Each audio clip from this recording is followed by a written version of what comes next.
and how this whole thing's going to work out here. So good deal. Somebody says yes, loud and clear. Good deal. Okay, so anyway, I'll just chat with you guys for a little bit here. Give me like I said, yeah, we're getting pretty close here. 6:59 I got here. So well, let's get this thing rolling here. I want to thank you guys for joining in here and attending tonight.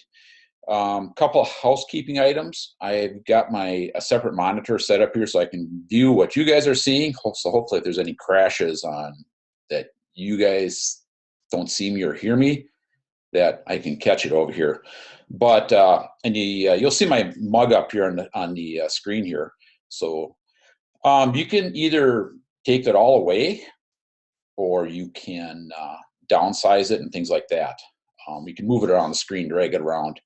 You'll see on your screen a question and answer on the bottom, or actually it's wherever it's at the top, I guess it is. It says Q&A. You can click on there, and I'll look for any questions. There's also a chat over here also. Let's try and stick with the question and answer tab on top there. That'll be easier as we go through this thing. I got this thing broken down to a few different parts. So let's, what'll happen here is I'm going to hold off until I get through a segment, and then we'll step back. I'll take and answer any questions and try and answer stuff like that, kind of all in one shot versus jumping around and that type of deal. So, anyway, what else? So we got that going on. This will be recorded and for future viewing, and that's what I'm doing right now. It's being recorded.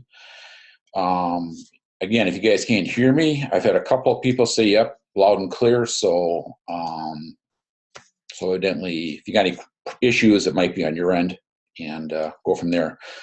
Again, my name is Kirt Hedquist. I'm a Navionics Marine Specialist. I've worked for Navionics for a few years now.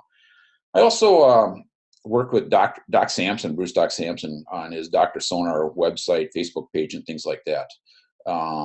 If any of you are on Facebook, look up Dr. Sonar on Facebook, or his website, drsonar.com. And a lot of what you see here, there's actually more on his Facebook page and his website. So I'm just briefly skimming over the top of this whole thing here. Let's see, what else? I've been on the Lowrance Pro staff for quite a few years, and so I can hopefully help you guys out if you got any questions on the Lowrance stuff here, and go from there. Where do we watch the recording? When this is all said and done, it will be, again, it's being recorded. Once we edit it, it will either be on the Navionics YouTube page, or it will be on my YouTube page, or you'll be able to find it on Dr. Sonar Facebook page too. So there will be a couple different outlets on it. So again, look for Navionics, their YouTube page, and probably give it a couple days to get this worked out, get it all edited up and cleaned up. And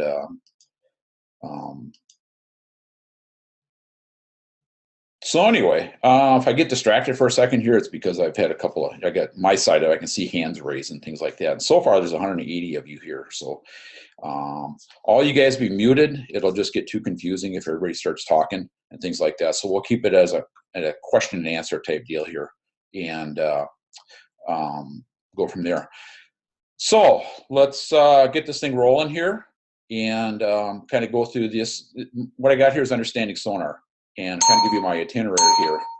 So the first part of this whole thing is going to be understanding traditional 2D sonar and chirp. And I got some slides and things like that I'm going to go through. The second part, understanding structure scan. And just let me back up for a second here. Now, a lot of this will be based on Lowrance screenshots and information and things like that. And I'm not really going to go delve into Lowrance settings and things like that. What I got is a lot of screenshots and things like that. So what I want to help you guys do is help you understand what you're looking at. Both products, Humminbird, they all do the same thing. They're all showing structure at the bottom. It's just a matter of understanding what you're seeing. So Again, what you're seeing is Lowrance screenshots, but if you're running a Humminbird, Garmin, whatever, Raymarine, you'll be able to transfer this information over into that. So, anyway, let's, again, we'll hold off till I get to the, let's say, an end of a section here. You'll see how it's broken down here. So the first section I'll go through is understanding traditional 2D sonar and chirp. And when I get to the end of this, if you got any questions on that, I'll cover that, and then we'll move on to the next portion here. So, when we go into understanding structure scan, we're going to break it down into DownScan, SideScan. Then we're going to briefly touch on structure scan 3D. It's a new technology from Lowrance. I have not had a chance to use it on the water yet. I just got it. And then we're going to go through some settings and tips and things like that.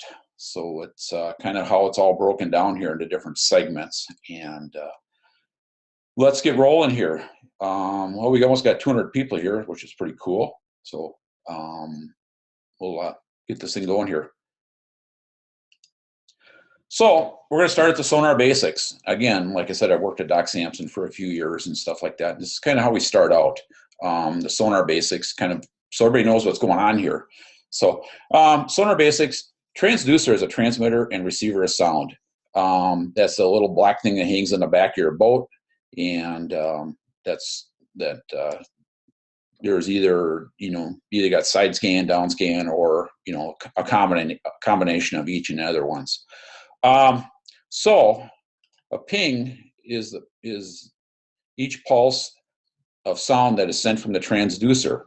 Echo is a sound returning to the transducer, and a target is anything that the sound reflects off of. So fish, bottom, rocks, weeds, and things like that.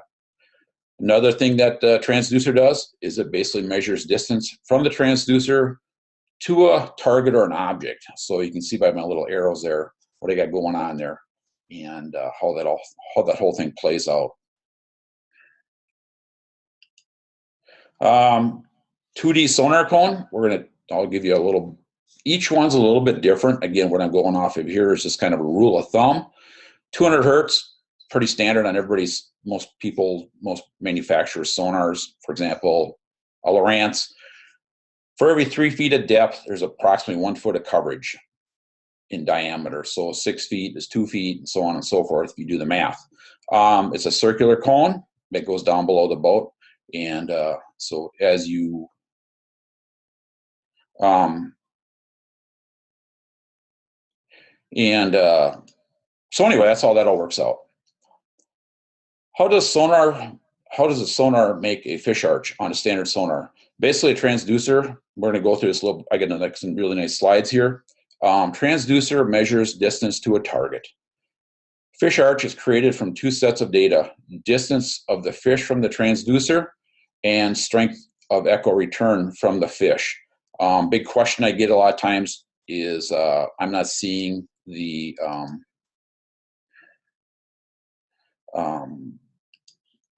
I'm not seeing fish arches and stuff like that. We'll kind of go over that a little more in depth here as to why you may not be seeing fish arches and things like that, so on and so forth.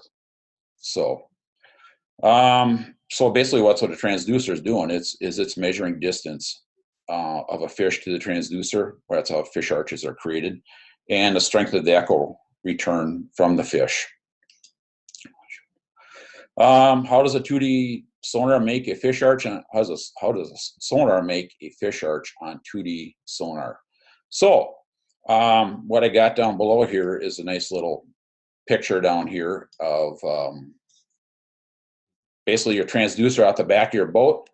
Well, I'll start at the top here, right here. This will be the fish arch here. This is what you'll see in your sonar, and then just nice little animation going on here. So remember, the fish arch is created by measuring distance from the transducer.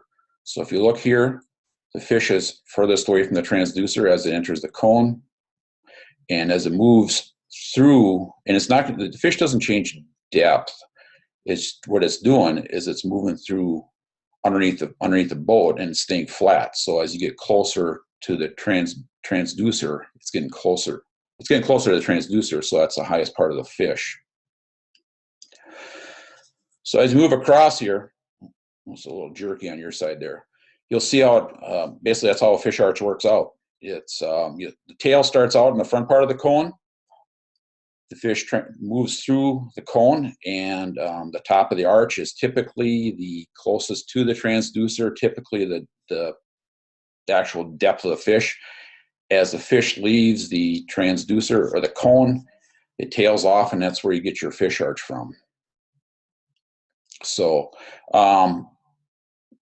up here on my screen right here, you'll see on most 2D sonar on the right-hand side of your screen is the most current data below the transducer. As that fish moves across the screen, that's in the history and so on back through here. So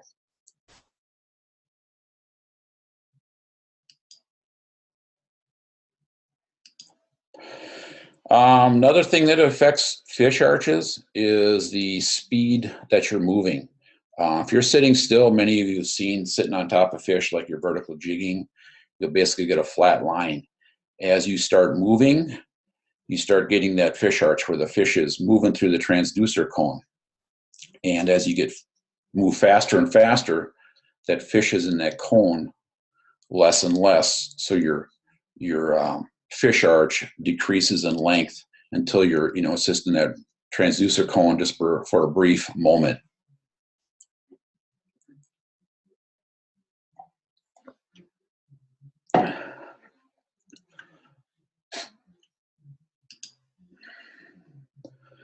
Sizing fish. Well, I got a little, close this out here. So I'll answer this gentleman's question. Fish size. Fish size on your sonar is determined by 3 factors on the transducer receiving sound reflected by the fish. Larger fish reflect more sound than a smaller fish. Thick arches are bigger fish than thin arches since the thickness indicates a stronger echo return. Color is determined by the strength of the returning sound to the transducer. Bigger fish reflect more sound, so the bigger fish will have different colors. So if you look at my little screenshot up above here, the small fish, very little echo return, there's small blue arches. And the bigger fish down at the bottom obviously have returning more sound back to the transducer. And so you're going to get a bigger fish arch that way. So there's basically 3 factors that kind of determine the a fish arch or fish size on the screen. So small fish on the top there, and larger fish down below here. So, don't fish the blue arches, use them as bait.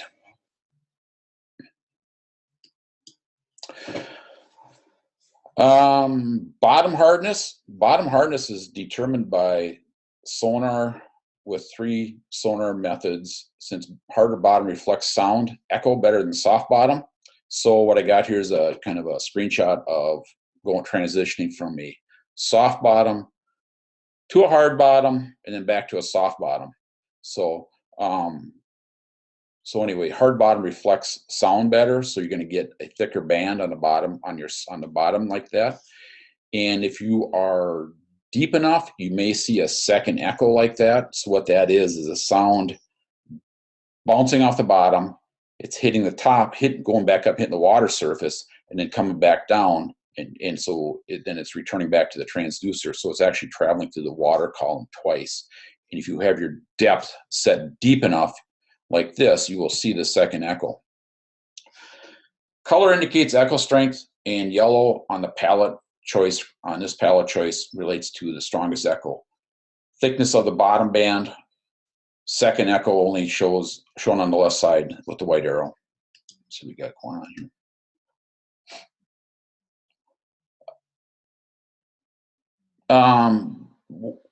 So we got some questions going on here, and I'll get to those. When we get to the end of this session, I'll jump back and we'll answer those questions a little more in depth here. So, and here's another example of bottom hardness. You can see we're transitioning from a hard bottom over here to the left side of the screen. We then travel through I remember you got a little bit of a delay there. Okay, on the left-hand side of the screen here, we got a hard bottom, then we transition into a soft bottom here. Remember, the sound is being absorbed into the bottom. Transition into a hard bottom surface here, so we got more sound being reflected back to the transducer. And then we move back and we transition to a soft bottom over here.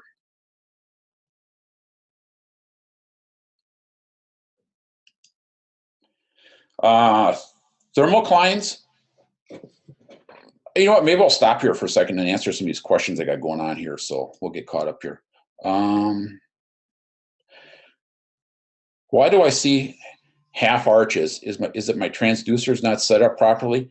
Donald asks. It is possible that you don't have your transducer set up properly. Maybe it's tilted. You get it's maybe tilted too far forward or too far back. It's quite possible. Many times, yeah, I would say, Donald, that I would check your transducer to see if you're set up. If you're not set up correctly, maybe it's tipped too far back.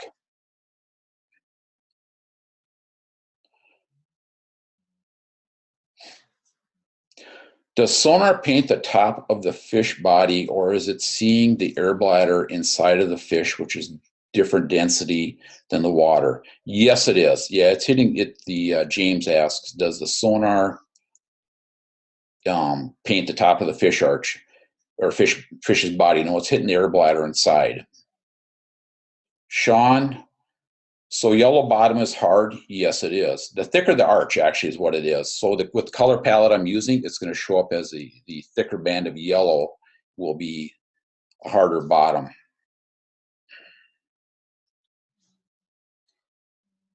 Let's see here. Dan asks, I usually fish in water no more than 10 feet. You mentioned that 3 feet of coverage equals 1 foot of 3 feet of depth only equals 1 foot of coverage by cone. Would it even be worth having a fish finder since most of the fish I fish are shallow? Well, you can, yeah, unless you're sitting over the fish, you basically, you got a fairly narrow cone. I have had that question, I can't see fish below my transducer and I'm fishing in the front of the boat. It's quite possible, yeah, you're just shallow enough you're not going to be able to see any, your cone angle is so small. If you're in front of the boat and your transducer's in the back, you may not see any fish, or if you're casting over the side. So, it's fish mainly shallow water. It's going to be basically just going to tell you bottom depth. Mark asks, are the screenshots using palette 1? Yes, they are. Tarpon show up really large. I bet they do. What palette color are you showing? Palette 1. And then I got a question on SideScan. We'll talk about that in a little bit. I never see fish arches, but the bottom well. I'm catching fish, so is this a sensitivity issue? Using a chirp through hull TM transducer. Are the fish tight to the bottom? I guess we'll talk about that here in a little bit. I guess it depends on where the fish are in the water column. How deep are you fishing? The cone angle of the TM50 transducer. I'm not real familiar with that transducer, so it's quite possible that you're not seeing them just because they're not in the cone angle.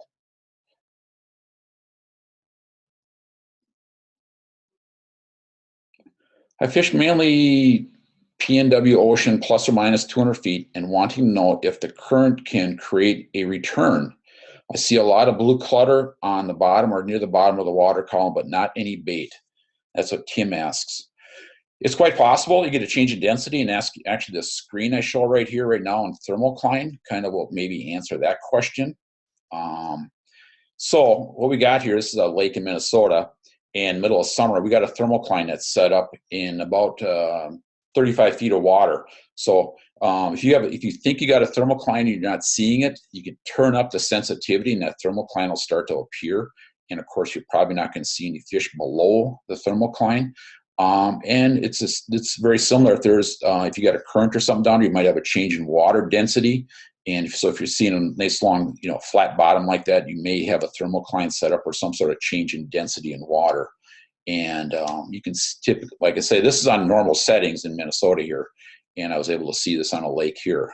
on a thermocline in the middle of summer. Let's see what we got going on here.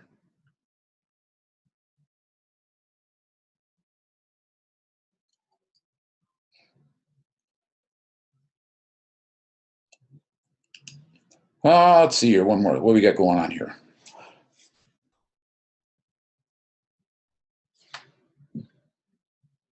So Donald Campbell asked, do you always run 200 hertz for most of your scanning?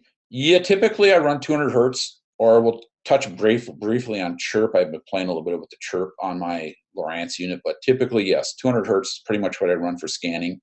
It gives me the best target definition, bottom composition, and things like that. So is it possible to tell the direction of the fish are facing? Not necessarily, no. Not on 2D sonar. I got some really cool screenshots on DownScan, but no, I would be very tough to tell which way the fish is facing. I was told by the shop that something like I could mount the transducer inside of my hull as long as there's no air between the transducer and the hull. As long as you got that's Stuart asked that, as long as you have a really good seal, yes, you probably can. It's like, would be like mounting in a fiberglass hull, I'm sure. What I would do, Stuart, is I would lay it in the bottom there, maybe pour some water in there and see if that works.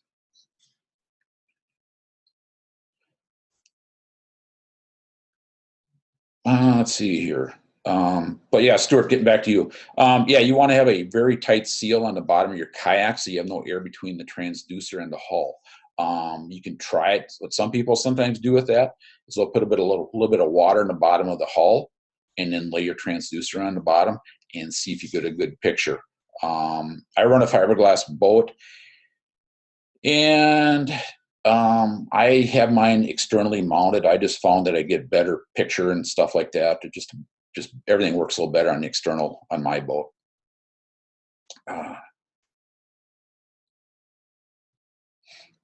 Ken, we will get to your question here in a little at the end here. I got some stuff on settings.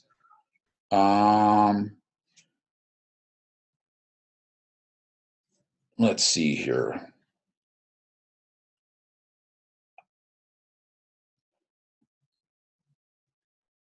Jerry asks, is that small ball on the left along the small fish on symbols?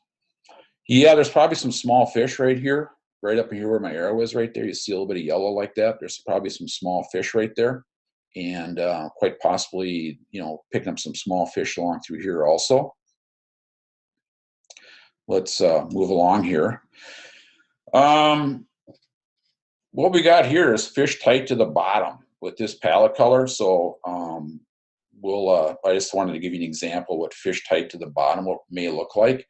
You'll notice maybe just a little bit of a target separation below the fish right here, where my pointer is right here. Right here is probably just a little bit of a target separation right there. Those, I would have to say, to me, would be fish tight to the bottom on this. And so I just want to give you an idea what that would look like.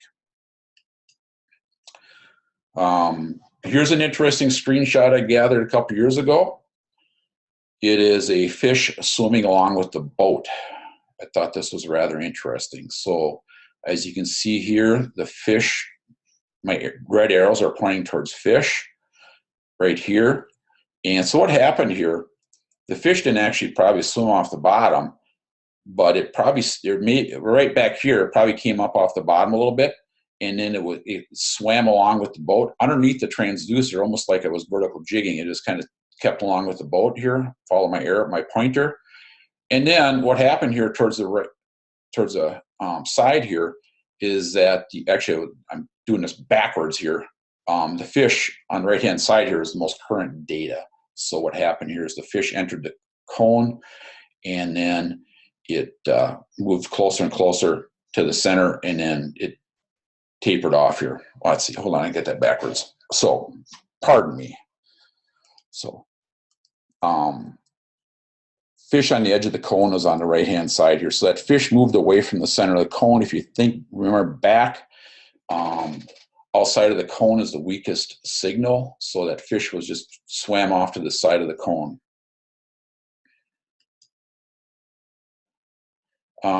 Here's some nice fish arches right here. I got going on right here. Over here on the side of the screen right here is the amplitude bar. And I typically turn that off for me in your settings. I don't like to run that, but I just thought I'd give you a good example of some really nice fish arches right here. So fish nicely stacked up here.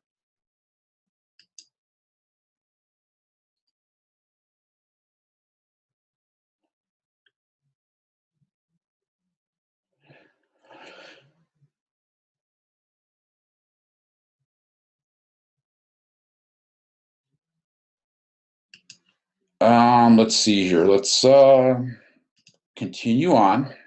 So chirp.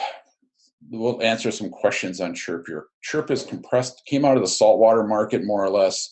Chirp is compressed high intensity radar pulse is what it stands for. What is it? It sends out multiple frequencies pulsed at one time instead of one. Multiple chirp levels, mid, high, and low. There's if you look on the right hand side of my screen below my picture right there, I've kind of got a representation or just an equivalent range. Why is chirp? Better target separation, better deep water, works better in deep water. It gives you a sharper image, and it gives you a little clearer screen. How does it work? It sends a continuous sweep of frequencies ranging from high to low. The continuous sweep of frequencies provides chirp with more information, and it interprets the frequencies individually upon their return. So a lot of the newer Lowrance stuff is coming with chirp, and those of you that have it, play with it, jump between high chirp and 200 hertz. What I found is that at certain conditions, high chirp will give me a little bit better target separation, a little bit better screen clarity, but I would say majority of the time right now, I run 200 hertz. Here's a good example of high chirp versus 200 hertz. The shots are taken over the same target using the same boat, same transducer, same time, and everything like that. And you'll notice in the high chirp mode that the targets stand out from the bottom, while in 200 hertz they're just a blip on the bottom. They're tight to the bottom. So again, chirp will give you at times better target separation, things like that. I use it for ice fishing, high chirp, and it works very well for chirp, high chirp for ice fishing.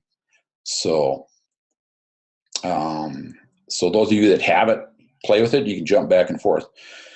Okay, let's take a little break here. I'm going to answer a few more questions before we jump into understanding structure scan. Let's see here. And can you answer the question on what a 2-pound largemouth arch would look like compared to an arch on a 5-pound largemouth? That will be very difficult to tell, in my opinion. You may see a little bit different, maybe a little thicker band, the yellow in the arch, but the fish have to be almost, fairly close to each other, because if they're off to the side a little bit, they may look very similar. But boy, telling the fish size is very difficult. But if you're going from the really small fish, like where you're getting blue arches, to a larger fish, again, they'll be very similar, very difficult.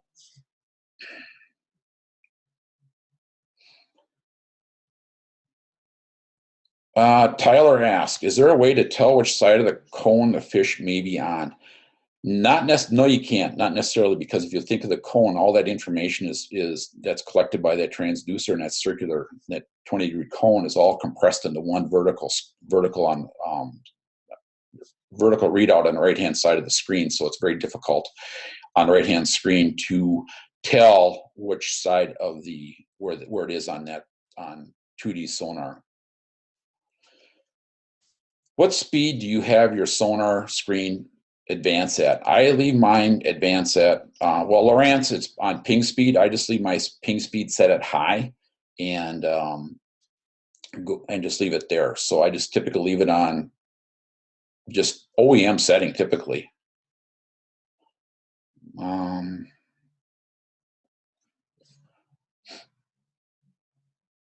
Mark asks, let's see here. On some of your screenshots, there's a lot of clutter between the surface and the bottom. Can you remove the clutter? And if so, is there a disadvantage to doing so? Yes, there is. And I'll cover that in some of the settings, Mark, a little bit further here. If you're running a higher speed, could amplitude help? Are you talking hertz? Yes, you'll typically get a better readout with a 200 hertz versus 50.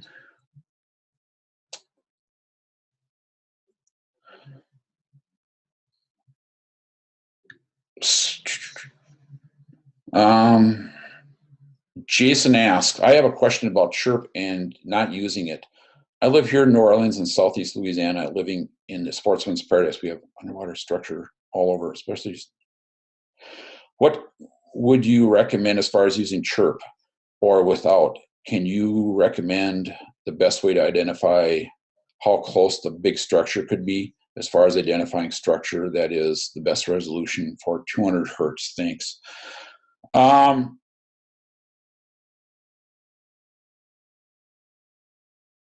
I guess the best thing we'll go through structure scan here a little bit, but a lot of this stuff, a lot of really cool things will be cleared up in structure scan.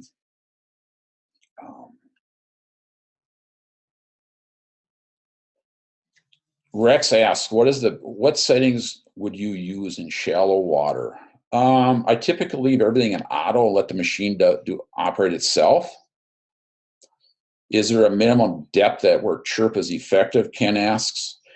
Not necessarily. It's again, the 200 hertz is very similar to high chirp, and I run it pretty, like I said, it's a little bit of trial and error. Not necessarily. I've used it in very shallow water also.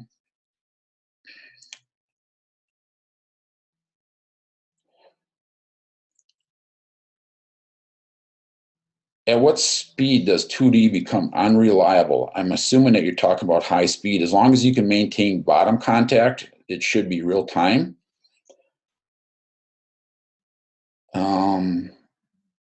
How about screen scroll speed? Again, I typically leave mine in auto. Some units can adjust the scroll speed and things like that. I typically just leave mine in auto or just leave it standard. Hi, Brenda. I'll get to your question.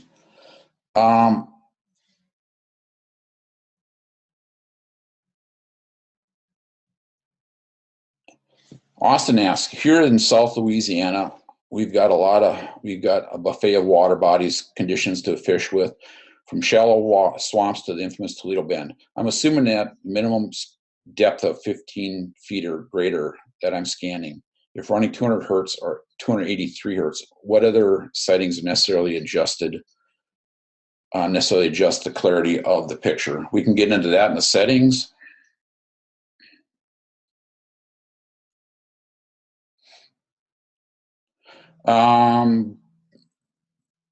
Let's see here. Hold on a second. Anonymous viewer, if I haven't missed it already, can you give me a good going over of what bottom structure shows up like mud, sand, rocks, and weeds? We did cover that. That was the bottom hardness and things like that. Going from soft to bottom or soft to hard on that.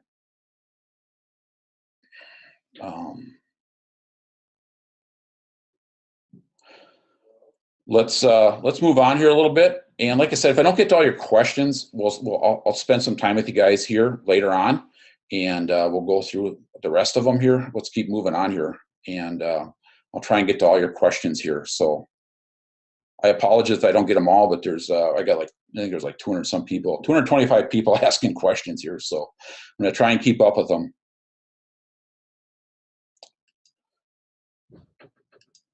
Understanding structure scan. We're going to go through, the first thing we're going to go through is DownScan. And DownScan is a great tool for for a great search tool. What DownScan will do, it'll teach you what's down below there. So let's go over that real quick, how that all works out. Then we're going to go through SideScan in the second part. And then we're going to touch base on structure scan 3D. How does 2D different from structure scan? Let me get a drink here.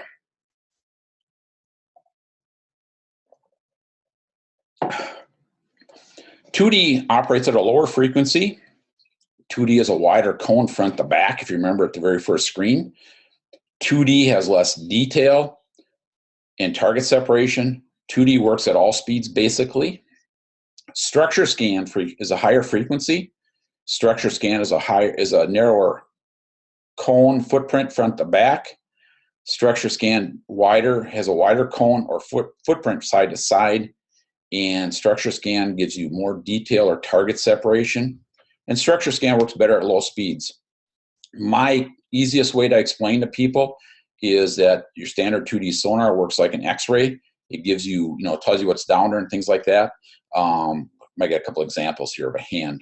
But when you go to the doctor, you say you got a broken bone or something like that, or you go to the doctor and you get an X-ray, and they say we need more information.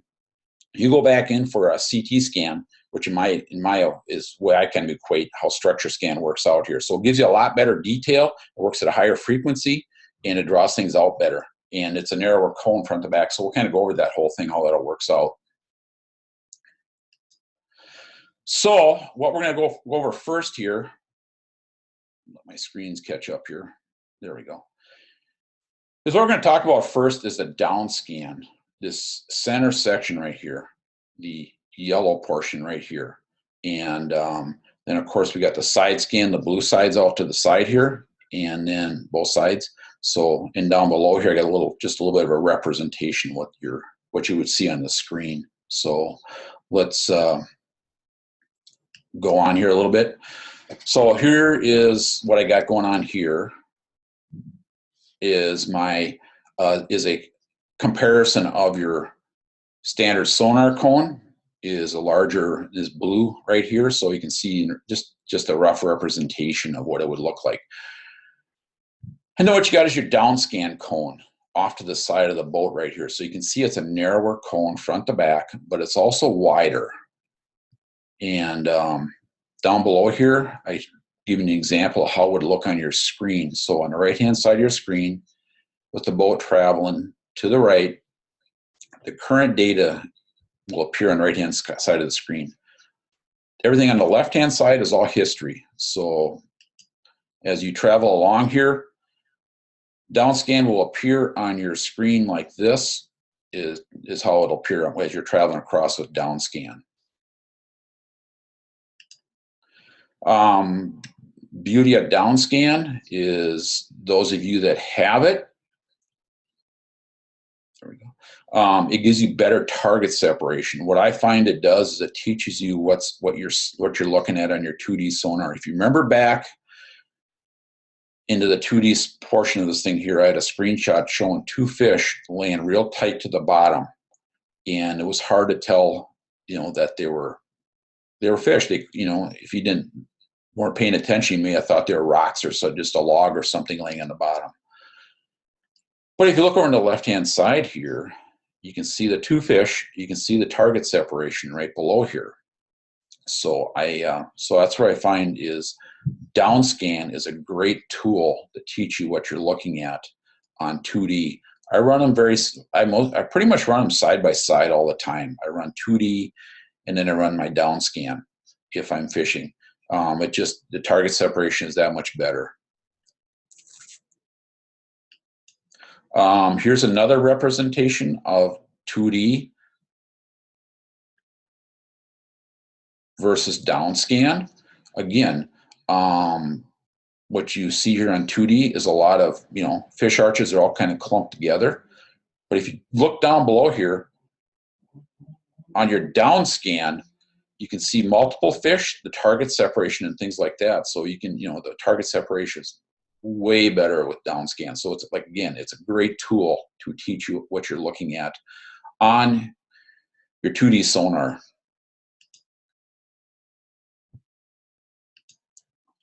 And I see a lot of questions popping up here, so I'm going to hold off to the end here just a little bit here until I get to the end of my DownScan portion. I'll answer the questions I got, so it doesn't keep interrupting what's going on, or kind of keep the flow going here. But I will get to your questions. Here's a great screenshot. If you're running 2D sonar and you ran across, if you're just running your 2D sonar, what I got on the left-hand side here, you see this. stack of fish. And if you remember on 2D sonar, this is the history on the left-hand side, and this is current data. So what happened, what's going on here, well, just jump over to the right here side. On my DownScan, what I found I had down below, there was a stick or a post or something that was sticking out of the bottom. And on DownScan, it clearly shows that it's a stick or some sort of an object stuck in the bottom here. But on the left-hand side, on your 2D sonar, the way that, if you remember right, the way that the object enters the 2D sonar cone is it enters, this was the end of it. So it actually almost looks like fish arches, looks like fish stacked up here. So if you have an object stuck in the bottom on 2D sonar, it will look like multiple fish, because when it travels, when this object over here travels through that cone, it gives the appearance of a fish arch. Another screenshot here I thought that was pretty cool is baitfish. Lower right-hand corner over here, I have what appears to be just kind of a blob. You know, that you could almost take that as weeds in a way. You know, if you didn't really, if that's all you're running was your 2D sonar. But anyway, but over here, you look on the left-hand side over here, what you got going on here, you can see the target separation. All these items right here, this is all baitfish over here. This target separation right here. So again, that's what it would look like. DownScan worked great in weeds. So you can see over here, it's the target separation is spectacular for, you know, fishing in weeds and stuff like that. 25 feet of water approximately. And if you're just fishing this on the left-hand side of 2D sonar, you just run across that, it looks like all weeds. I mean, you could, if you knew what you're looking at, you could probably pick these fish out here, but that'd be very difficult. But over here with the DownScan, you can see the fish in the you see the weeds right here.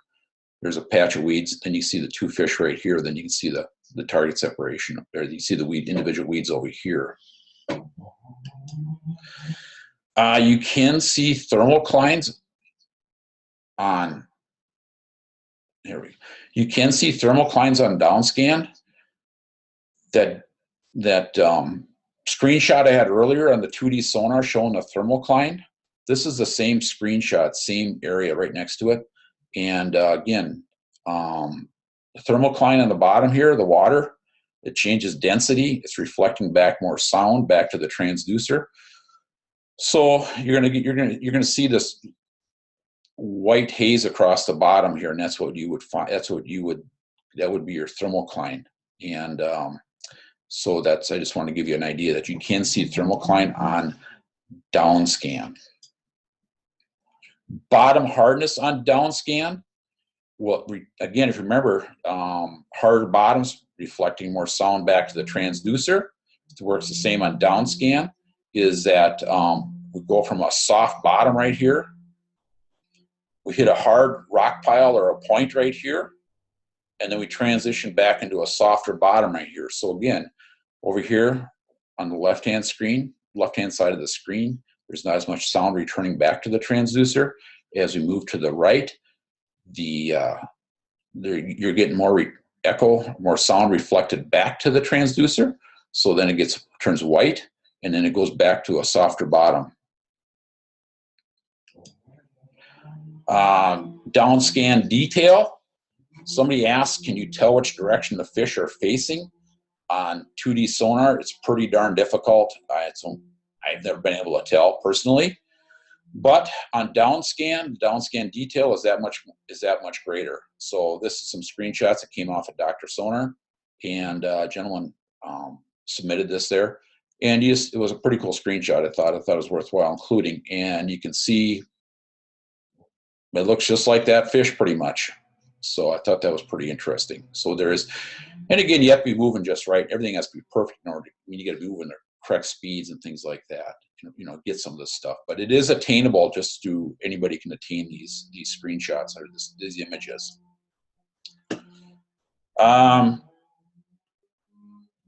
DownScan Detail here.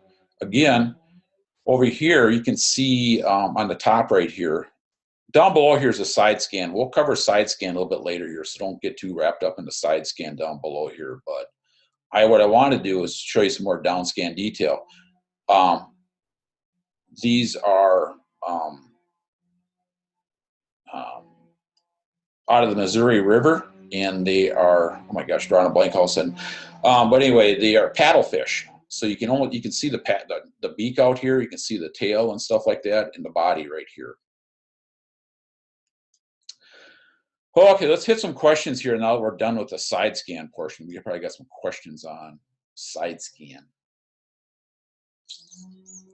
So,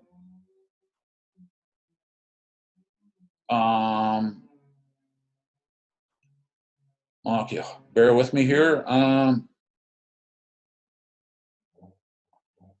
Does your outboard blade rotation turbulence affect the reading of the transducer?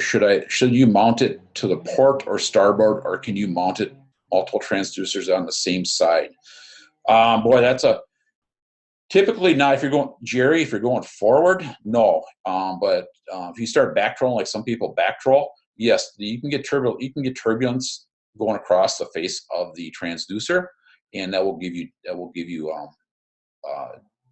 poor readings and things like that. So so yes, that's one that takes a little bit of trial and error. You got to get that all right. So Wade asks, so if there's a rock pile or a piece of cover in the cone and you see it in 30 feet of water, assuming it's a 10-foot wide cone, is there a way to figure out where that piece of cover is located around the boat? On 2D sonar, no, it's very difficult to tell which side of the boat it is on. So, why does the sonar lose data signal when traveling at speed? Ken asks. Ken, you're probably got some transducer setup issues. Your transducer set up too high. It may be behind. If you look at some boats, they have rivets on the bottom of the boat, and you're getting some turbulence across the face of the transducer and things like that. So that one there is a kind of a trial and error. You may have to move it down. You may have to move it around the back of the boat. Look at the bottom of your boat. But what's happening is you're getting turbulence across the bottom of more than likely across your transducer. Austin asks, will I be able to translate most of these learnings to my Humminbird use? Yes. And because basically what we're doing is I'm showing you screenshots. I'm kind of staying away from all the settings and things like that. So again, I run Lowrance. That's where I'm going to get all my screenshots from. But you'll be able to translate this information over to that. Mark asks, my HDS5 Gen 2 have structure scan capability. Mark, is it a Gen 2 touch or a keypad? That's the difference right there. If it's a Gen 2 touch, all you need is the structure scan transducer. The module is built into it. Well, they didn't make a Gen 2 touch. So HDS5 Gen 2 keypad, you would need the structure scan module and the transducer. How do you determine fish species? Catching them, typically, or you know what you're targeting. That is, or if you know what you're targeting, it's a couple of them screenshots on DownScan, you can actually see what the fish look like. But, if you're, depending on the size of the fish, you're fishing larger fish, obviously, bigger fish arches and things like that. But determining the species of the fish is basically catching them. Lauren asks, I fished the Pacific Ocean off Vancouver Island. I am trying to identify prawns, shrimp at depth of 200 to 400 feet using DownScan. That is reaching the outer limits of DownScan. I would have to say that is probably where you're going to need like a chirp sonar setup for yourself, for Lauren. That's probably I'd say would be your best bet. Again, that's stretching the limits of DownScan that far.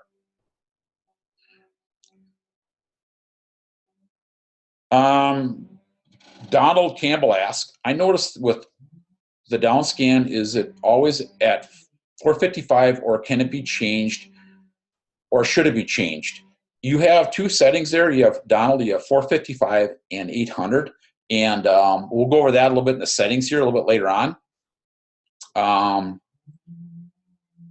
Dan Kelly asks, any preferences for palette colors for both SideScan and DownScan? We'll go over that a little bit, Dan, we'll go over that in the settings a little bit, but typically I prefer the blue palette color. I would say you can jump around and try and see which palette color works the best for you. I typically bounce between either the brown or the blue.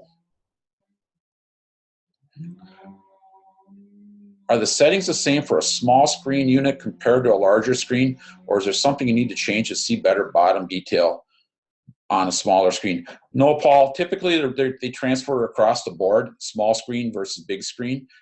Sometimes the unit will, like the unit itself being a small, let's say like an Elite versus an HDS or something like that, will affect your settings.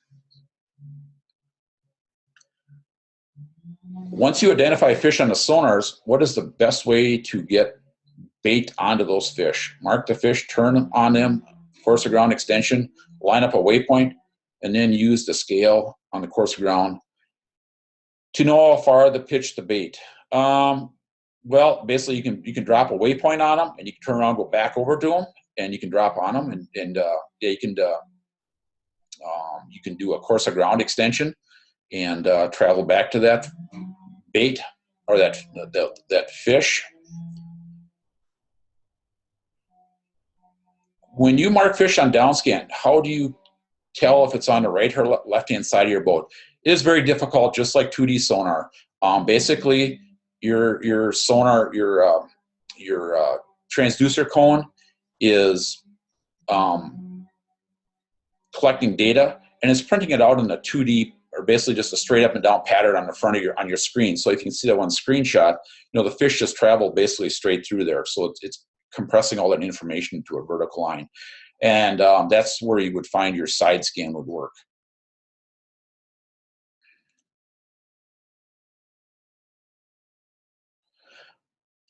Are you running mainly? We'll get into that in a little bit of settings.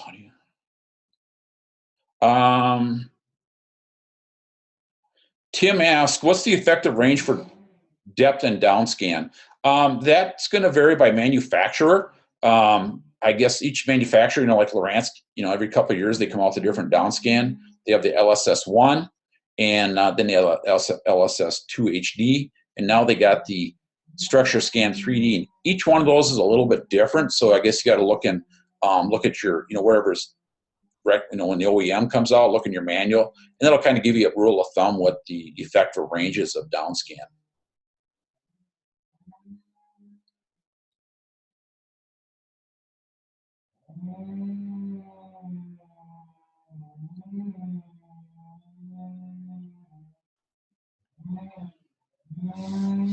Okay, let's move on here.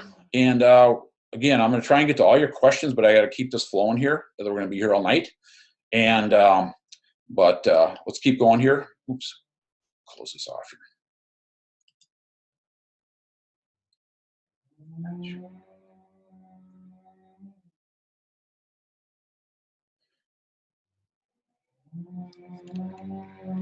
Okay, sorry about that. I jumped screens here too quick here. So what we're going to talk about now is the SideScan technology. And SideScan basically covers out to the side of your boat. I believe I forgot to mention on the DownScan cone angle, typically it's a 1-to-1. So this center section here, I apologize for that. DownScan is typically a 1-to-1. So every 1 foot of depth is 1 foot of width.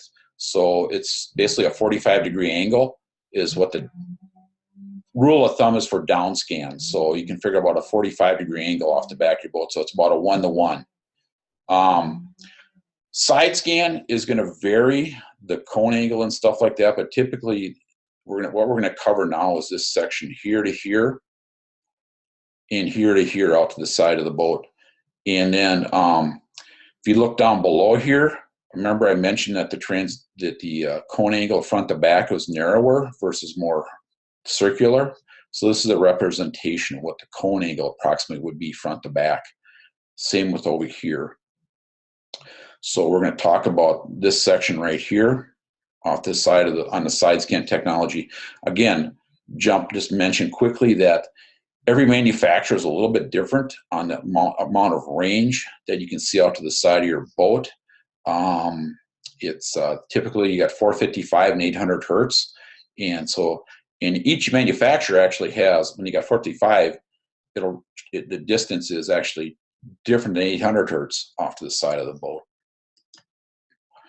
So what I got going on here is a kind of a representation of this. Should actually is a little bit off right here in the center. There should be a blank spot here where the SideScan is, or DownScan is right here. But I just wanted to give you kind of an idea what the DownScan or SideScan would do. It reaches out to the side of the boat. This is what it looks like in comparison to the 2D sonar cone. Now, SideScan travels differently on your screen. The top of the screen is the newest data, with the boat traveling this direction. So our boat would be sitting here, and then down below here is history. So if you have SideScan, it's going to basically travel top to bottom. So SideScan view, what I got here is just a breakdown of what some of this stuff is when you're looking at it, and just kind of give you an idea of what's going on here. So we'll start here with this orange arrow right here. What we have here is a transition from soft bottom to a hard bottom right here. So you can see a little more echo return up here. It's a harder bottom. Remember, transducer, the more sound it reflects, the whiter it is on your structure scan. So now down here we have a softer bottom. And then moving over here, what we got is a change of depth. So what we got here is a change of depth. The boat is traveling from a deeper water to shallower water, and so what's happening is this center cone is getting narrower. This is closing in, so this area here becomes narrow. The shallower the water, the narrower this gets up here.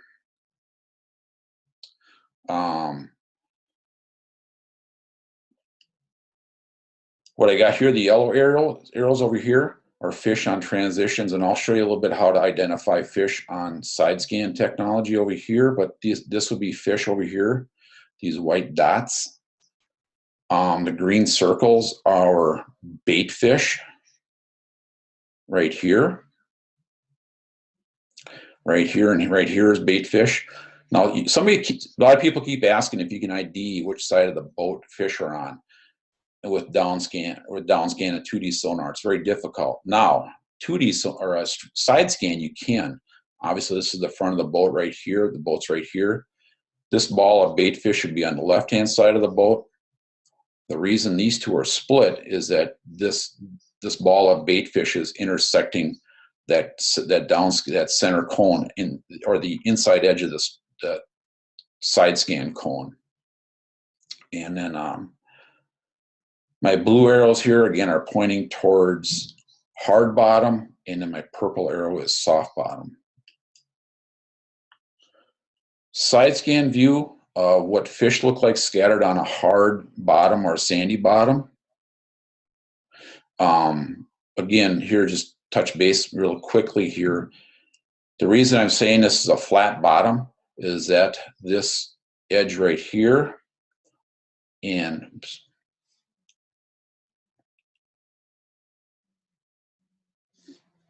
is that this edge right here is straight, and this edge over here is straight. If we were traveling, again, if you think back at the last screen, if we were going shallower, this would now be narrower. This would narrow up. But I want to give you a good idea what fish look like on SideScan. What we got here is these white spots right here are fish off to the side of the boat. And the reason I say these are fish is that if you see the shadow on the back side here, right here, the fish are suspended, and I guess these one of the ways I always explain SideScan is that it's about shadows shining on something.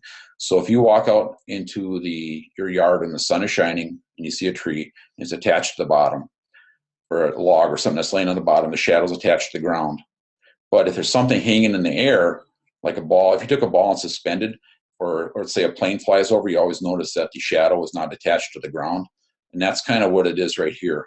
Over here on this side right here, is that the fish are, there's a separation between the shadow and the fish right here. And over here, these are fish that just sitting real tight to the bottom right here. There's a fish right there. So this is kind of give you an idea what, fish like that would be. Now, fish and rocks are very difficult to distinguish between the two of them because they could look very similar, because SideScan and DownScan, again, reflects sound. The harder the sound, the wider the echo return.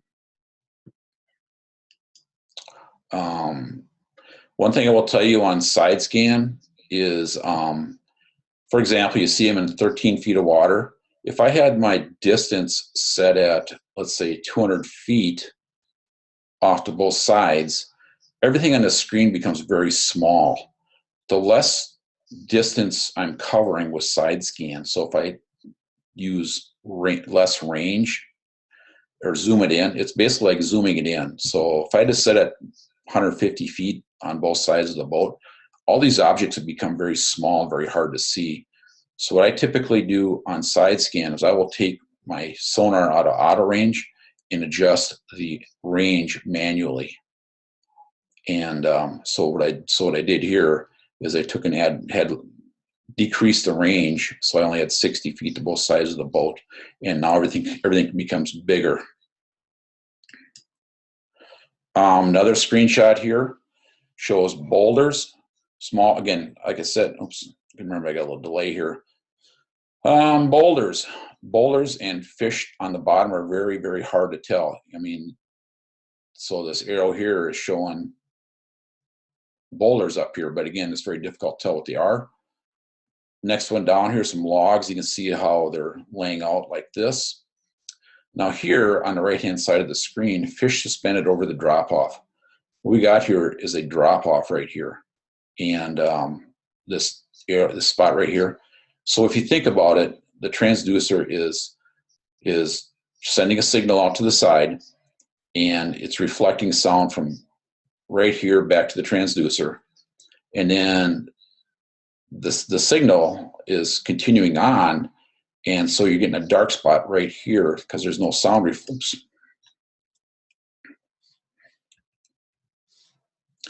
So there's no sound being reflected back to the transducer right here. But if you continue on right here with the angle, the bottom is reflecting sound back to the transducer. But here you can distinguish fish off to the edge of this drop off right here. Again, drop off shadow. Anytime you got a drop off, you're going to get a shadow right here, so you can kind of get an idea that this area right here is not wavers up and down, so you get a longer shadow here. So this is probably a deeper break right here than right here. This is a real shallow portion right here. And then over here we got a boat. Same screenshot as I had earlier. What we got here are paddlefish on the Missouri River. I told you down below here, here's the same fish right here. You see the cursor right here, and it's over this fish right here. So that's the same fish right there and right there. And again, determining the shadow, fish are suspended in the water column. And so this fish right here is casting a shadow here. There is a fish casting a shadow right here, and so on and so forth. So we got here is a couple of fish suspended in the water column.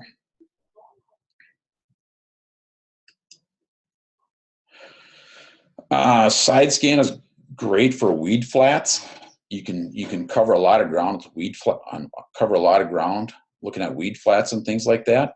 So we got here is we're only in 12 feet of water, but we got various weed flats in here. So if you're going across, so you don't have to go over this, you can drop a waypoint over here.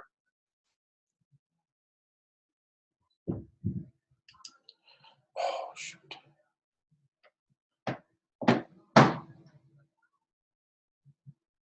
Hold on a second. I just had a technical difficulty here. Let's see here.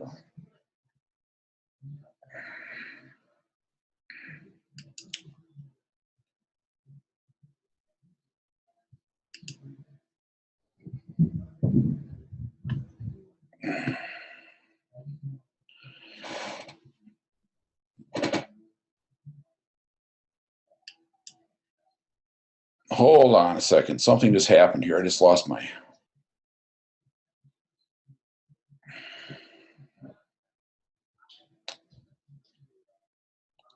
Shoot.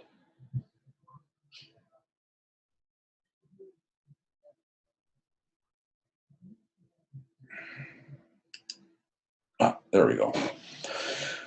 Okay, sorry about that. Something must have happened. A little glitch right there. So, anyway, so what we got going on here, some weed flats going on here. So you can look on the, actually you look on the right-hand side, you can see the downscan view of that weed flat right there. At the edge of the weed, top of the weeds drops off. And so that's, you know, again, that's this area. This right here is this over here.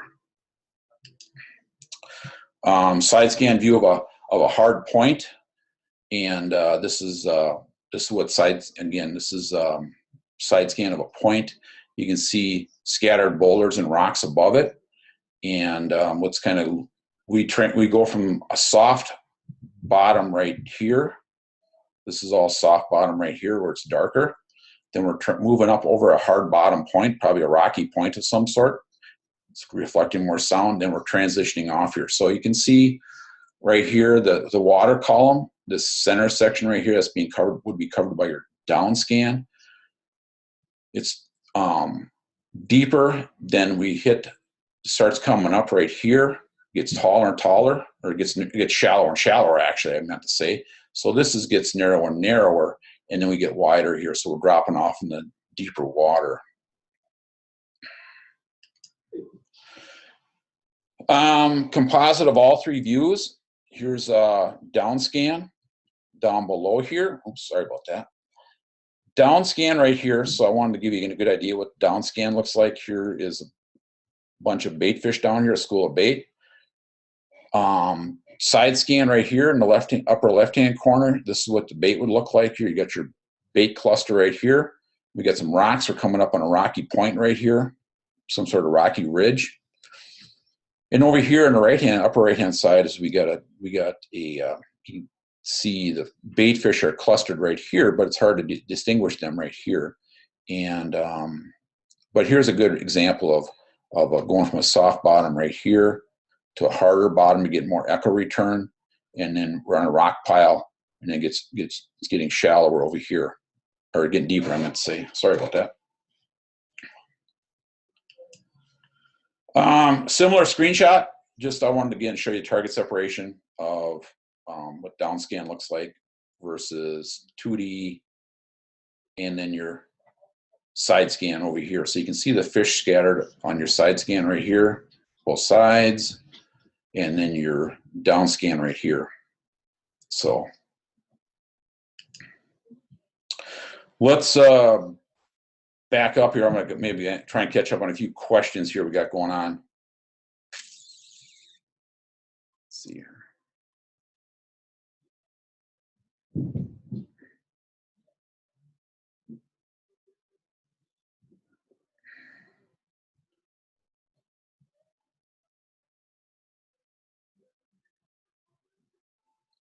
Let's see here. Is there any truth that scroll speed should be matched set to the boat speed? On Lowrance, on SideScan and DownScan, there's only one scroll speed. I believe on Humminbird, you can adjust the scroll speed on that. I typically, I find it stays, it's what I use is, I run standard, just leave it as is.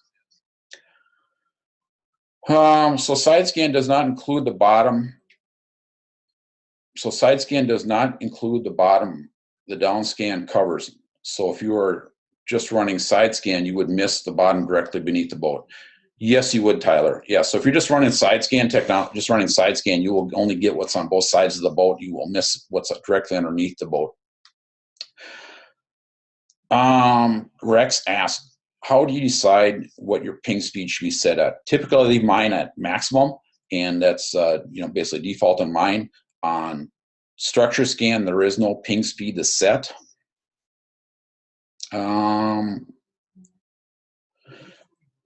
William Watson asked, what is the approximate ratio for depth to side scan distance for the best quality image? That's where I take mine out of auto, and I set mine. I adjust it manually to get the best picture quality. It's all just rule of thumb. If I'm in shallow water, I will zoom it in or use less distance to the side to get the best picture quality. As I get deeper, many times I will set it out further to cover more distance. Al asks, so with side scan and 15 feet of water, you don't see what is under the boat for 15 feet on each side? Yeah, typically you won't. That's where you run your down scan.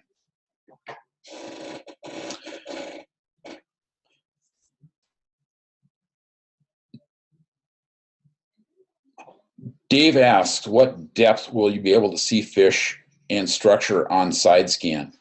Lowrance HDS Gen 2 with side scan module. I run mine as shallow as a couple feet on the river, and I can see, let's say, like, for example, a river down here, if I fish like shallow water flats where it's only like 6 feet deep or something like that, there as well, tuck the range in tighter, don't use as much range. And I can see out as far as that cone will reach. Again, you got to kind of look at the specs of your structure scan. Again, 455, typically you'll see out further than 800 hertz. So you got to go between the two. And that's kind of the rule of thumb on some of the stuff nowadays, is that 455 will see out further than 800.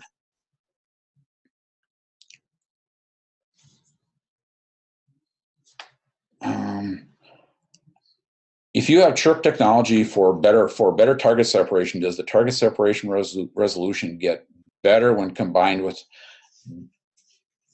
DownScan?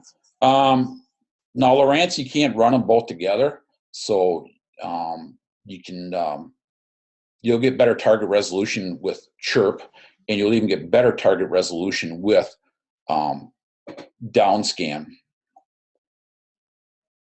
Benjamin Hambrick, what would a shell bed look like on DownScan and SideScan? What you would probably find is a very hard echo return, probably a lot of little, you'd find a hard bottom, which is, shells are hard, you would get a harder echo return. Depending on how fast you're going and things like that, you could pick out you could see individual shells, but a shell bed will look like a hard white echo return, very similar to that point I went over, or that, say, a flat bottom. It would be white, you're returning more sound back to the transducer. Sean asks, can you drop a waypoint using SideScan to point? Would it be accurate in real time? Yeah, I can. Sean, I can. It's a great search tool. I will take and scroll back and drop a waypoint on items I see behind me. So yes, you can get a pretty good idea where it's at. So if you're going over an object on SideScan, so you see a brush pile over, like those weed flats I showed you that I had that screenshot of, you can scroll over, drop a waypoint maybe on those individual pockets and get a little closer, maybe do some flipping in those pockets of weeds. What is the depth versus the cone range ratio on SideScan? That's what Mark asked. That varies by manufacturer again. Lowrance has had LSS1, then the HD, and now they got Structure Scan 3D, and each one of those is different. And I know Humminbird is different. So you got to look at your manufacturer specs. I mean, that's where I'm not going to go into get into all those nitty gritty things. I'd be here forever. Again, Mark asks, is DownScan and SideScan included as part of the structure scan module, or do you need to purchase them separately? On the Lowrance unit, depending if you got an older HDS like a Gen 2 keypad, it's a module, and it comes in module and transducer, and those two are included together. So if you buy the structure scan module, you will get SideScan and DownScan. And on a Lowrance HDS Gen 2 Touch or Gen 3, that DownScan module, or that structure scan module, is built into the unit, and you then just need the transducer, and you will get both together. Michael asks, what is the best cone for shallow water? Again, that's I'm just using my Lowrance for a reference. I find that 455 is better for shallow water. It sees out further. Now that's all changed now that they came out to StructureScan 3D. Someone told me that they turn off their down imaging and side imaging when they are fishing because it scares the fish away. Is there any truth to this? You know, boy, you'd have to be sitting right on top of the fish. Some people do, when they're fishing real tight, may shut off all their electronics and just be super quiet in a boat. But no, I mean, it would be just like your 2D sonar. It's sending out a signal. I personally haven't seen it scare fish away and things like that. But so no, I've never shut mine off. Like I said, there's some guys that when they get into a situation where it's very shallow water, they want as quiet of a footprint as they possibly can, they will shut everything off. But you know, there again, if you're moving around your boat, you drop something on the bottom, that's going to scare everything away. I mean, that's going to create more sound than, let's say, your sonar.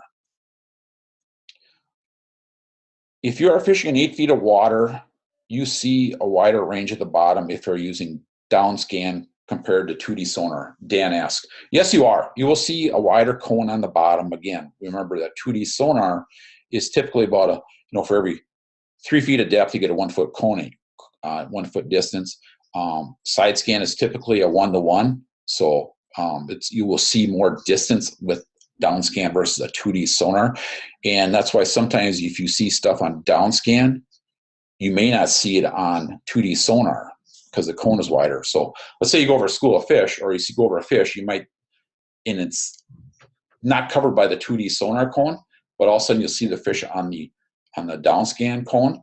That fish is outside of the 2D sonar cone.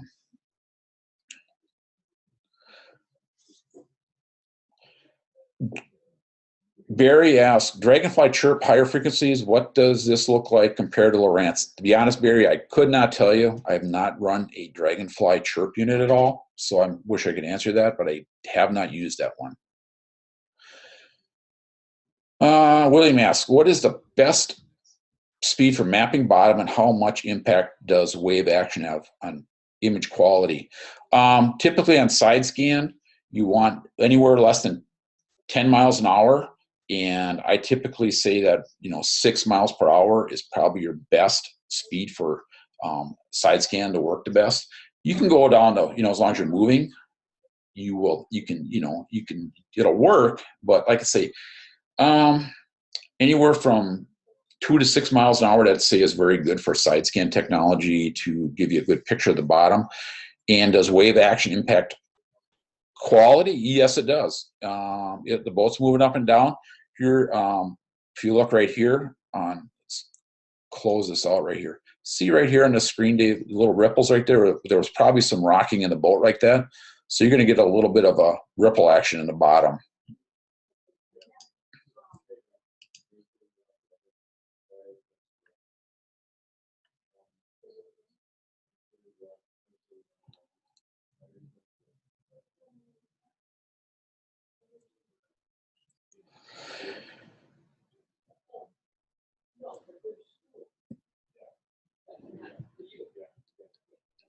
We're going to move on here a little bit. We're going to try and keep this thing flowing. Again, we'll try and get to the end here. And those of you that want to hang around, I'll try and get to all your questions. So let's kind of keep this flowing here a little bit. What I did is I touched briefly on StructureScan 3D. It's new from Lowrance this year. I have not had a chance to actually use it on the water, but I just thought I'd give you guys an idea how it works and what it's all about. So how it works, it's collecting lots of data. So this is the transducer, what a transducer would look like on StructureScan 3D. There's more crystals to it, more elements inside of here, so it's collecting more data. And what it's actually doing is, this is what it looks like on your screen. Top here would be your boat. It actually shows you the actual cone angle right here. This red outline right here is the actual cone angle. It shows you the coverage that you're getting. And then these orange spots in here are actually fish. It'll highlight fish in the up in the water column as this orange right here.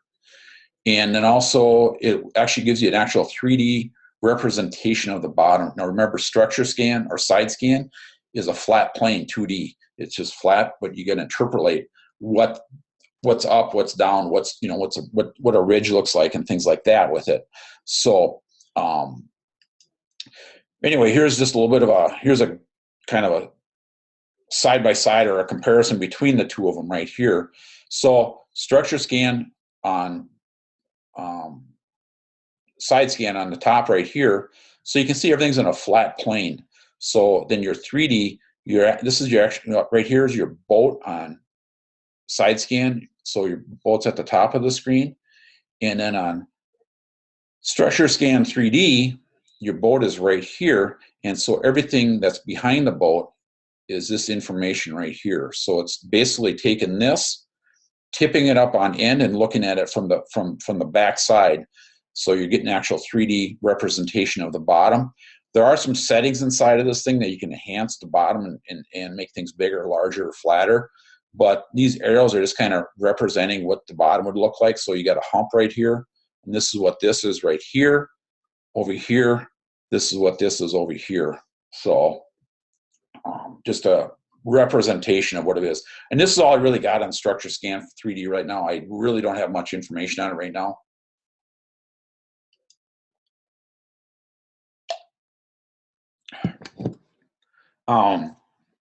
So settings and tips.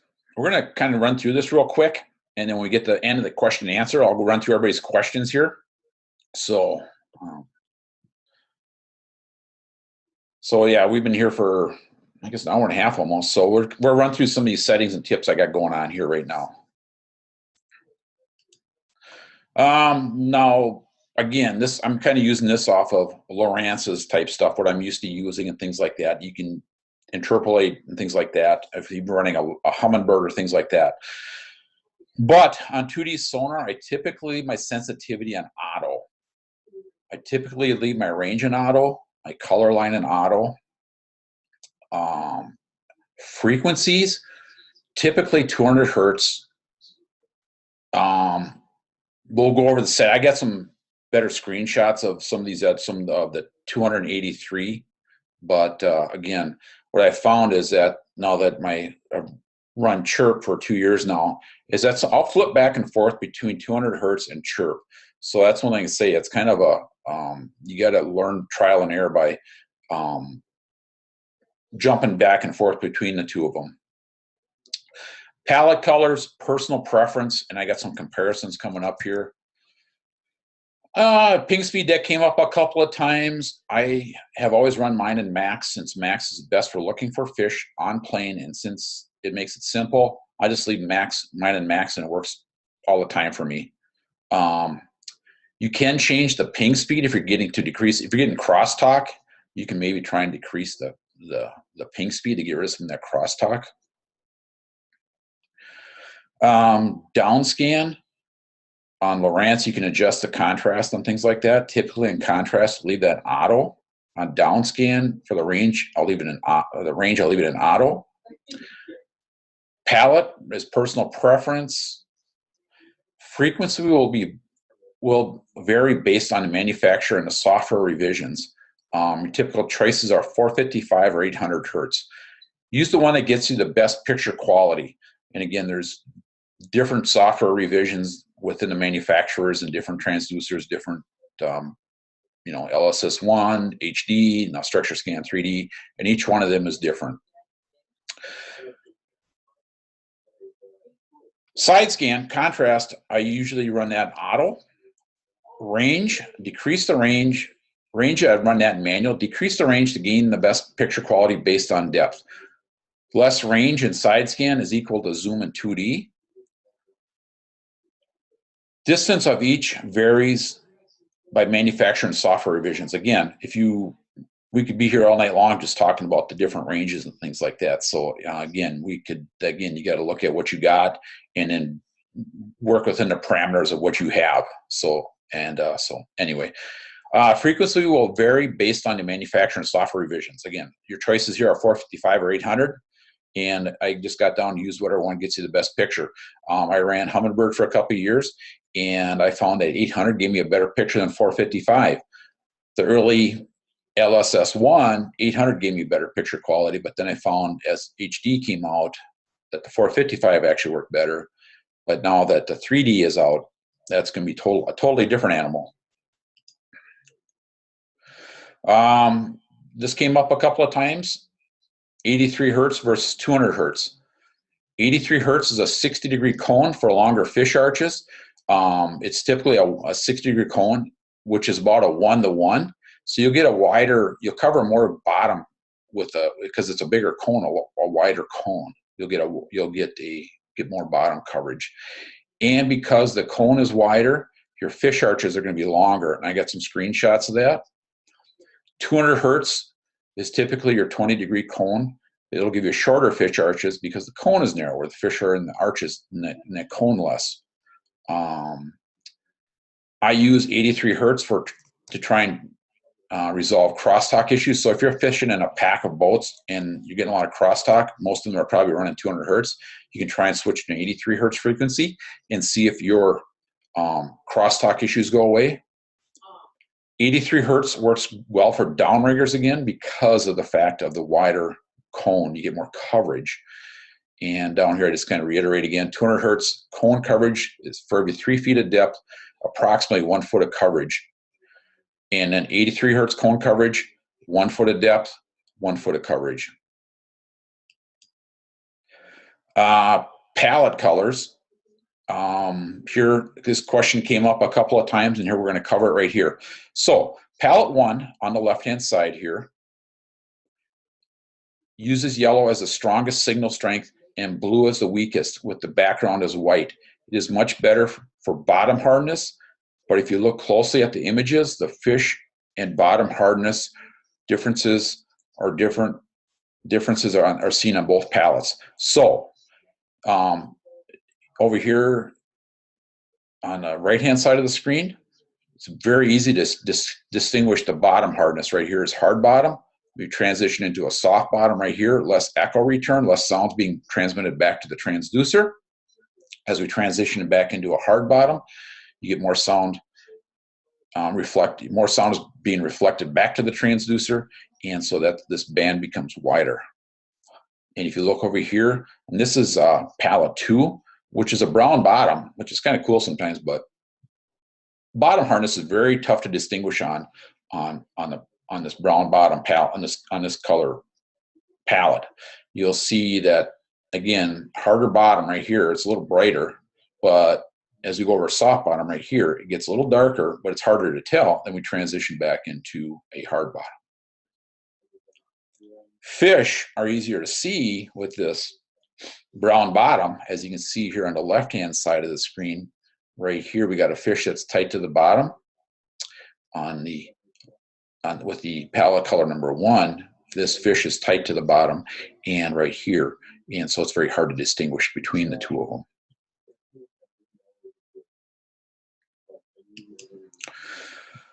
Sensitivity. Sensitivity, again, I typically leave mine in auto. Whoops. Sensitivity, I typically leave mine in auto for most of the time.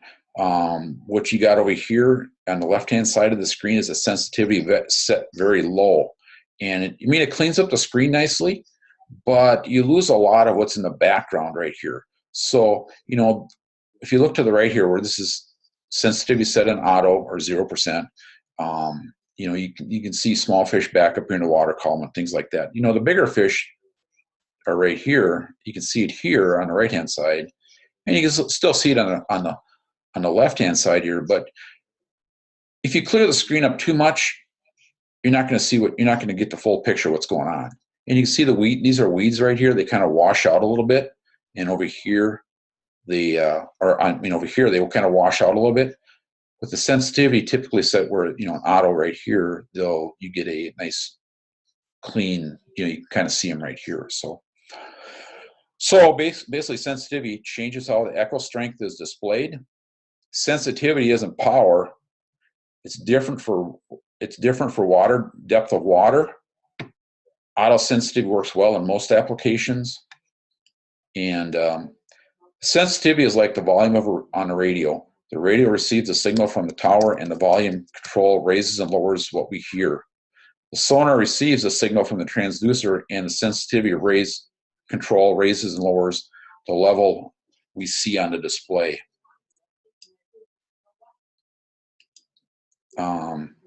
Palette colors, again, this varies quite a bit. Palette colors varies quite a bit for each person. I typically use blue and brown. These two palette colors right here for my DownScan and SideScan. I kind of jump between the two of them. So don't be afraid to try different palette colors.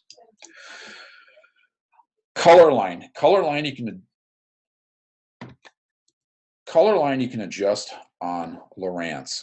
So right here on the left-hand side of the screen is set in what they typically say is 76% or factory default. Over here, upper right, so you can see over here, back up a second, color line set just right. You can definitely see the difference in transition and bottom. Right here, you can see that we got a hard bottom, we're transitioning to a soft bottom, then we transition back into a hard bottom. So amount of sound that's being reflected back, then back into a soft bottom. Color line set too high, everything washes out in yellow. Everything looks the same. I mean, your band is thicker right here, but everything just kind of washes out. And then, of course, set too low. Again, everything there's no nice differential between hard bottom and soft bottom. So again, I typically leave on a Lowrance. My color line set at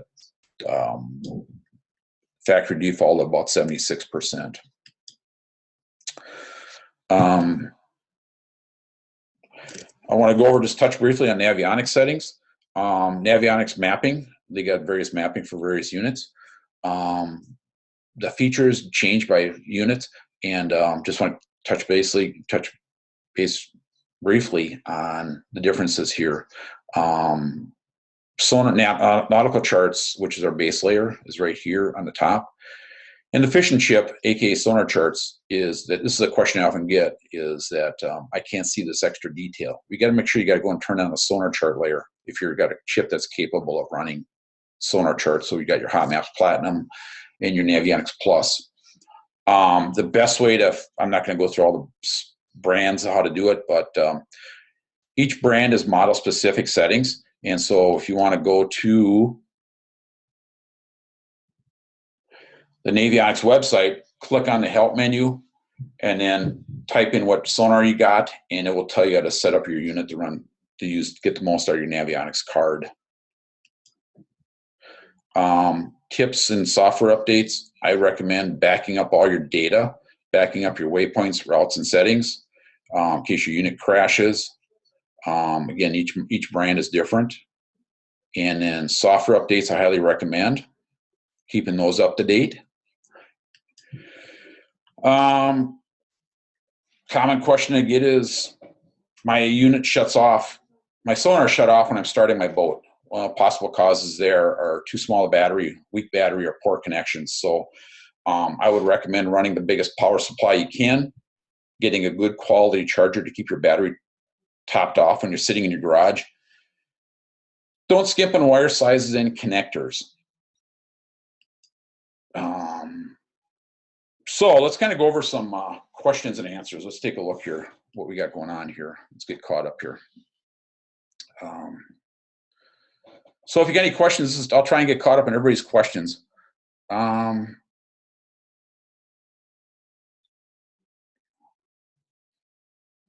Let's see here. Oh, here we are. Caught up. I know it's not part of the webinar, but do you have any pictures that can show what the 3D structure scan looks like? Al asked, I know it's not part of the webinar, but do you have any pictures you can show of the 3D structure scan looks like? That's all I got for right now, Al. But if you go to drsonar.com or Dr. Sonar on Facebook, we got some stuff on there. We got a gentleman by the name of Mark O'Neill. He's played a lot with the structure scan 3D. He's got some good information on Doc's Facebook page. With the new Elite TI models, do we need the structure scan module to do side imaging, or are we okay with the total scan transducer, Tyler asks. The new Elite TI comes with all that built in there, so if you get the total scan transducer, you will have DownScan and SideScan technology built into that unit. Stephen asks, is there any situations where 2D is preferred over side or DownScan? Yes, there is situations where 2D is preferred over SideScan or DownScan.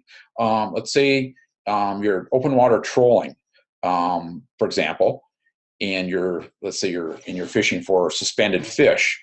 You will be able to see the fish arches on 2D much better on that versus, let's say, a SideScan or a DownScan. 2D works better. You can mark fish at higher speeds with 2D. So yes, there is some situations where 2D is preferred over SideScan and DownScan. So so you're open water trolling, you're running at speeds, things like that. Obviously, SideScan has its speed limitations of about 10 miles per hour. You're going to get a really good picture. DownScan, you can see things at the bottom and mark stuff at, let's say 30, 40 miles an hour if you got your transducer set just right.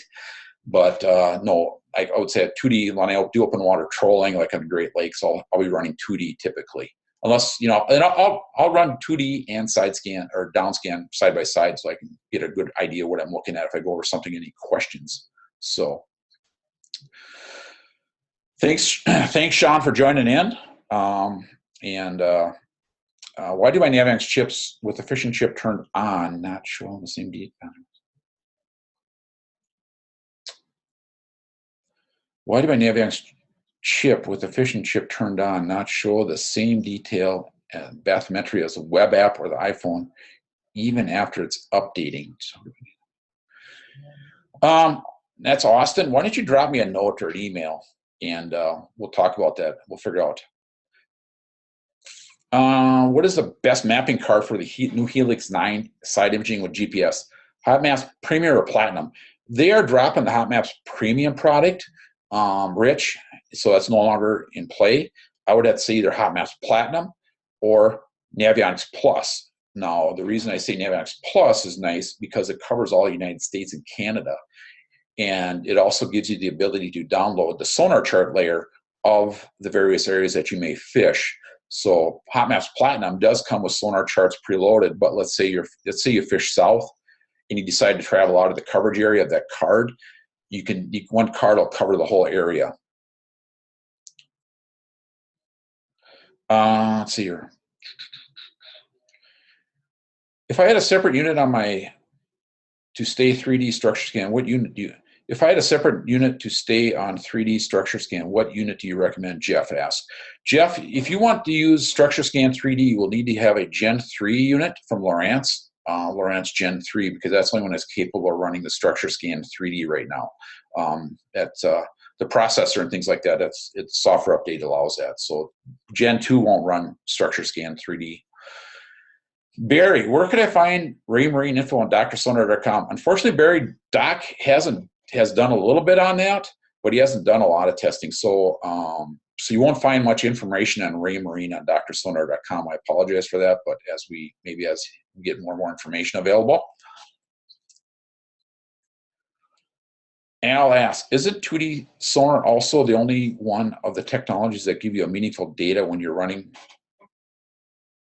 you're standing still?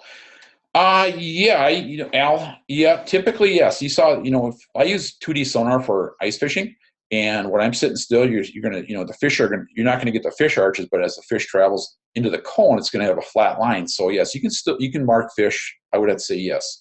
Now, if you got your DownScan on, anything that goes through that transducer cone is going to be a straight line. But remember that the DownScan is a narrower cone front to back, so you're not going to get as much coverage area front to back. You get it side to side, but not front to back. So yes, I would have to say if you're sitting still, DownScan, 2D sonar will give you the best, most meaningful data, like you said. But so anyway, let's see here. What else? Well, I really appreciate you guys joining in here. Some of you guys are dropping off. I understand it's getting pretty late.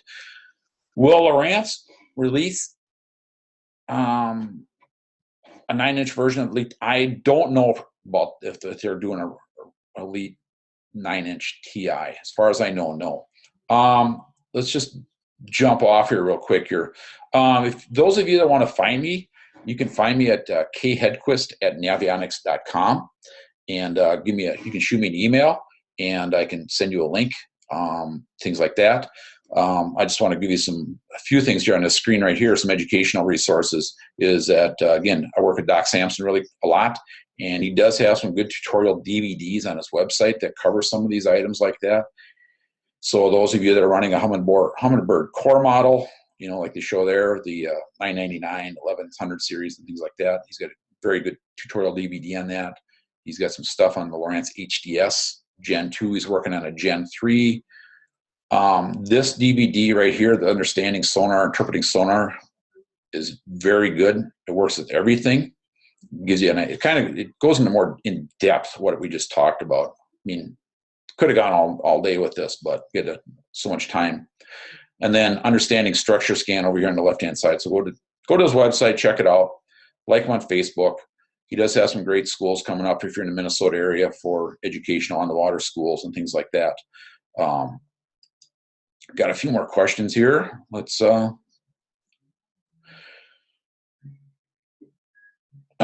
here. Curious, have you ever seen a whale on sonar? No, I have not. No, I would not. You know what it would look like? It would look like a large ball of baitfish, more than likely on 2D. You would probably, Ken asks that. Not many of those in Minnesota, so it would probably look like a big ball of baitfish on there. So, Rex, I have 2 HDS 7 units on my boat, and when I'm using Navionics card, I cannot get the units to have the same detail on both. Is there something I need to change on the settings?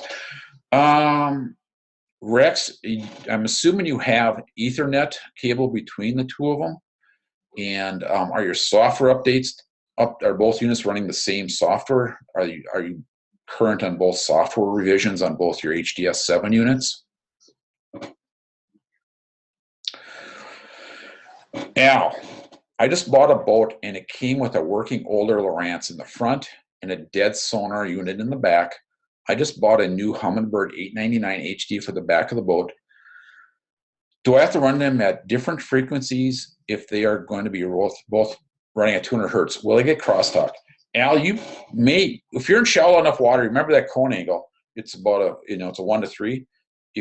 Until those cones start overlapping, you probably won't get any crosstalk between the two of them. But if you do, you'll probably have to switch one to 83. Let's see here.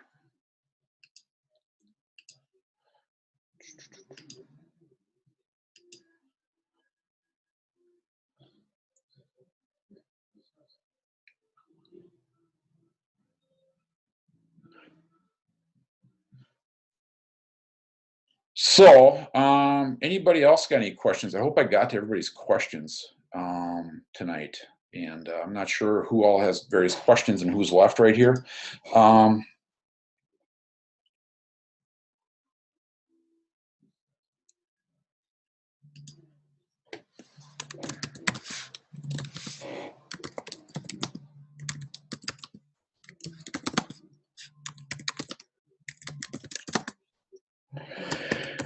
One question here.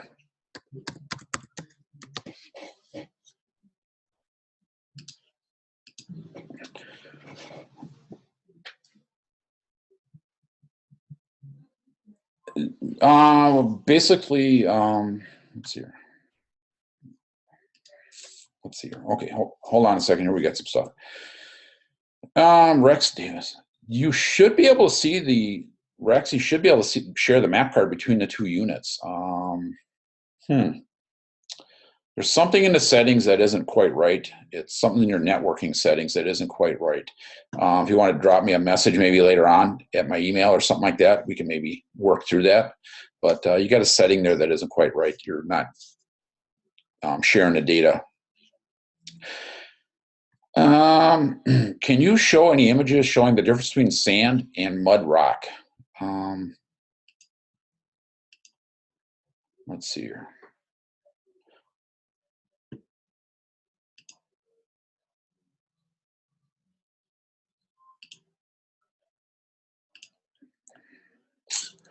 I got some images. Tell you what, this is an anonymous viewer. If you're on Facebook, hop over to Facebook. I'd have to shut down and restart everything because there's in the very front of the screen. I'm assuming you're talking on 2D. But again, if you were following along, again, you're gonna. Well, let's see here.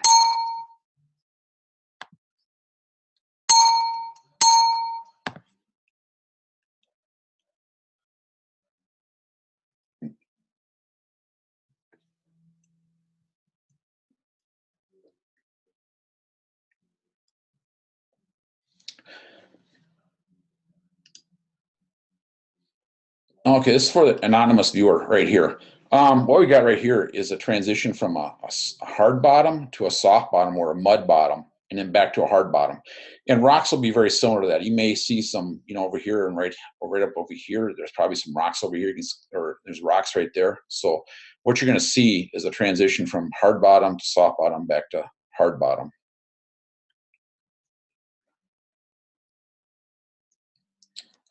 You're welcome. I'm glad some of you, those of you want to leave, please, I'll hang around for a little while longer and answer any other questions you got going on here. But again, this will all be recorded and edited for future viewing. If you want to jump on, you can listen, jump through it, skip through it a little bit. Let's see here.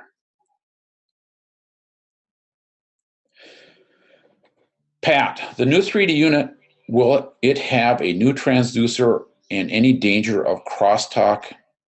Oops.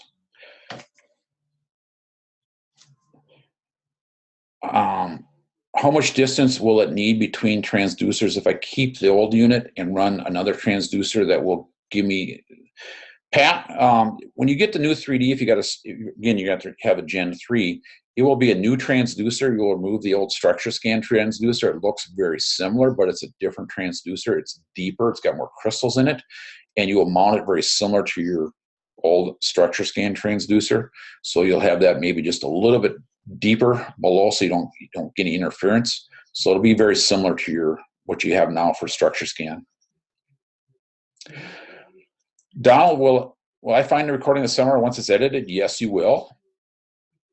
Tune in late, Jim. Don't know if you covered it. Will Gen 3 and Gen 2 work together? Yes, they will. All basically Gen 1 through Gen 3 will work together. Some of the features may not work, but for the most part, a Gen 1, Gen 2, and Gen 3 will communicate with each other via Ethernet.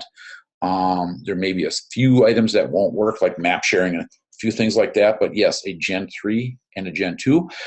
Make sure your software is updated in both units. Let's see here. Barney, does water clarity affect the reading? Sonar, SideScan, and DownScan. Yes, it will, Barney. For example, if I fish in the river over here in Minnesota, if your water is very dirty and cluttered, you'll find you'll get more feedback on, let's say, 2D will wash out. You won't be able to see anything. We've only had an hour to do this, and it's running late, but I could have gone on further and further on this whole thing. DownScan and SideScan I find work better when the water gets cluttered and dirtier. It seems to you get a better picture. So you can play with the sensitivity, turn the sensitivity down on the 2D sonar, and you'll kind of clear up some of that clutter. But I found that in situations where I got a lot of clutter, like in the river in the spring and the fall, that DownScan will give me a better picture. I won't see all that clutter.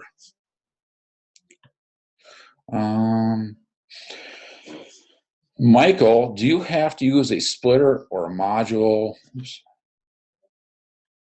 to link a HDS 9 Gen 2 touch to the dash my HDS 8 Gen 2 no, you just run an Ethernet cable between the two units and you can share data. So it's just an Ethernet cable between the two data, and you can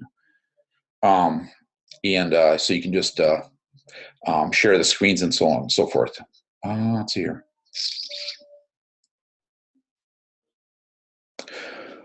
How do you judge that you have the sensitivity dialed in on SideScan?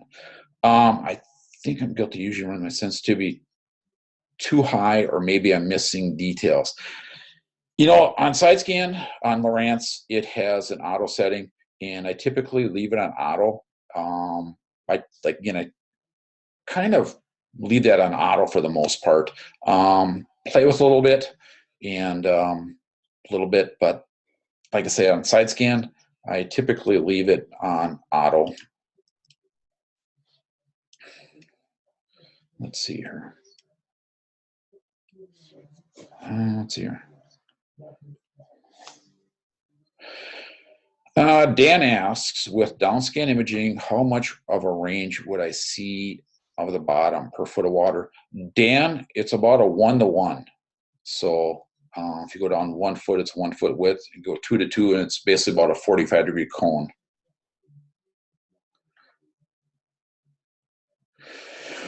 Rich, I'm glad you found my Navionics videos on YouTube. I'm glad they were informative. Larry asks, does sand show up as a hard or soft bottom? Sand will typically show up as a hard bottom. In what I've run across, typically shows up as a hard bottom because of course, if it's a thin layer of sand, it may not, but typically I find that sand shows up as a hard bottom. Ben, I've got a couple of screenshots of strange items showing on the screen. Can you help me determine what they are if I send them to you? I've always wondered what they are. Yeah, Ben, you can send them to me. Again, if you're on Facebook, you can post them on Dr. Sonar's Facebook page, and Doc will look at them, and I can look at them and things like that. Donald, sorry, where will I find a recording? Was it on YouTube or the Navionics website? Donald, it'll be on YouTube. It'll be on the Navionics YouTube page, and it will be on my YouTube page, Kirt Hedquist.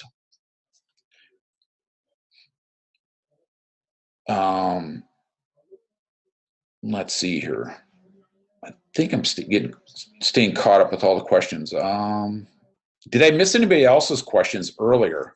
Because I was trying to get through this so everybody can kind of get through it. If anybody else has any questions, feel free to drop them real quick here.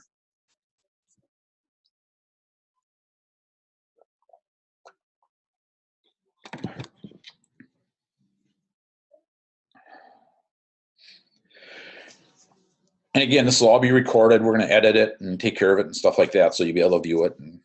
And if you want to view it in segments and things like that. So let's see here.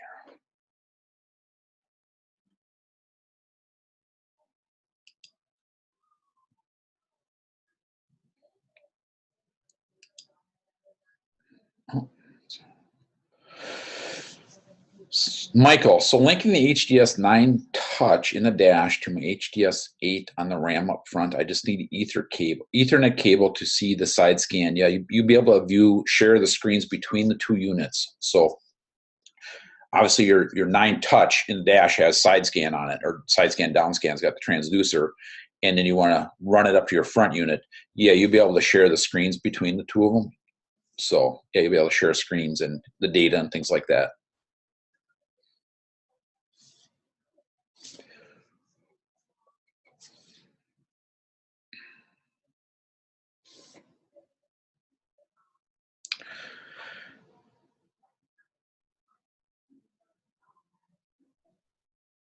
Well, I'm going to give it another couple more minutes here for questions, and I'm going to sign off and call it a night. And stay tuned. Oops.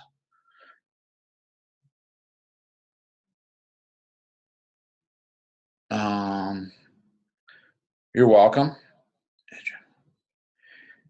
Is Gen 1 software still supported? Yes, basically they're not coming out anymore. If you go to the Lowrance website and you go to their support where it says support software and things like that, whatever's there is the latest software revision, and there will be no more software revisions for our Gen 1 from that a couple of years ago. That will be the last time it's been supported. So as far as software updates in that platform. Well, I thank everybody for joining in tonight. I apologize if I missed any questions and things like that. There was about 250 people on board here, and I tried to keep up with all the questions and answers. So I'm sorry, got a little bit of jumped around a little bit. I tried to keep up with everybody and answer as we went through.